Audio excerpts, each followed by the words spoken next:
Shalom, damai sejahtera untuk kita semua. Bagaimana kabarnya anak-anak? Ibu harap kalian baik-baik saja. Nah, anak-anak, sebelum memulai pembelajaran kita, ada baiknya kita berdoa terlebih dahulu. Mari kita bersatu dalam doa dalam nama Bapa dan Putra dan Roh Kudus. Amin. Puji syukur kami panjatkan kepadamu Allah Bapa yang Maha Baik. Terima kasih Bapa, Engkau selalu menyertai kami dimanapun kami berada. Ya Bapa, sebentar lagi kami akan memulai pembelajaran kami. Kiranya Engkau yang selalu menyertai kami Bapa. Terpujilah namamu kini dan sepanjang segala masa. Amin. Dalam nama Bapa dan Putra dan Roh Kudus. Amin. Nah, anak-anak, materi kita hari ini adalah Aku memiliki kemampuan. Kemampuan merupakan talenta, keterampilan, potensi, bakat, dan kecerdasan yang ada di dalam diri setiap manusia. Kemampuan yang dimiliki oleh manusia harus dikembangkan hingga ia menjadi manusia yang utuh. Nah, anak-anak, di sini ibu akan memaparkan sebuah video. Nah, kalian harus mengamatinya dan ibu akan memberikan sebuah pertanyaan nantinya.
Nah, anak-anak, setelah kalian mengamati video tadi, apa yang kalian tangkap dari video tersebut?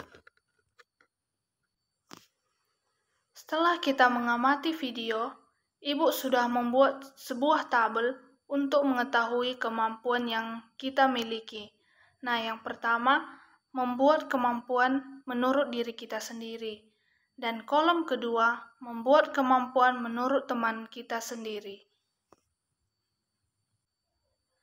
Kamu dapat menemukan kemampuan yang kamu miliki dengan cara melihat mata pelajaran yang cukup menonjol dalam dirimu, keterampilan yang paling kamu senangi, dan hobi kamu.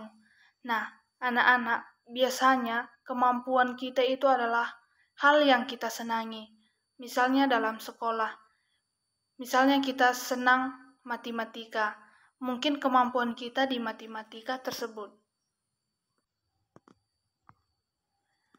Nah, anak-anak, sekarang kita buka Alkitab kita, diambil dari Matius 25 ayat 14-30 yang berjudul tentang perumpamaan tentang talenta. Ibu harap kalian membaca kitab suci yang sudah ibu bilang. Dari Matius 25 ayat 14-30. Dari perikop tersebut, kita dapat mengambil kesimpulan. Yang pertama, setiap manusia memiliki talenta. Yang kedua, Tuhan memanggil setiap manusia untuk mengembangkan kemampuan yang diberikan. Kesimpulan yang ketiga, talenta harus dikembangkan ke hal yang positif. Kesimpulan yang keempat, dengan mengembangkan talenta berarti melanjutkan karya Tuhan.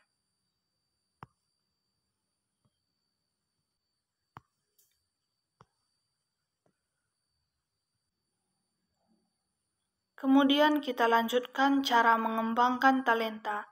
Ada 4. Yang pertama, belajar dan berani bertanya kepada orang yang lebih tahu. Melatih kemampuan secara terus-menerus, ikut organisasi minat yang sama, selalu berpikir positif. Nah, selanjutnya, sikap yang dibutuhkan untuk mengembangkan talenta. Yang pertama, niat dan komitmen. Bertanggung jawab, disiplin, tidak cepat puas, kerja keras. Jadi anak ibu, jika kita memiliki sebuah talenta, jangan pelit untuk memberikannya kepada teman kita atau kepada saudara kita yang lain. Karena kalau kita kasih talenta kita ajari kawan kita, talenta kita semakin berkembang.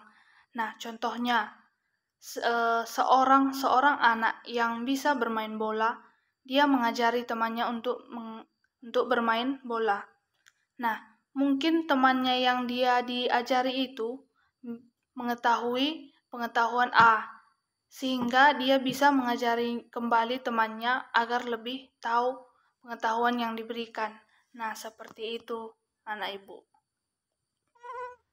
Jadi anak ibu, jangan pelit untuk memberikan ilmu dan kembangkan ilmumu, kembangkan kemampuanmu. Oke anak ibu, sampai di sini pembelajaran kita. Tetap jaga kesehatan dan tetap semangat belajar. Tugasnya jangan lupa dikerjakan. Untuk mengakhiri pembelajaran kita, mari kita bersatu dalam doa, dalam nama Bapa dan Putra dan Roh Kudus. Amin. Terima kasih Tuhan, Engkau telah menemani pembelajaran kami Bapa. Kiranya Engkau selalu menyertai kami. Terpujilah namamu kini dan sepanjang segala masa. Amin. Dalam nama Bapa dan Putra dan Roh Kudus. Amin. Shalom dan sampai jumpa.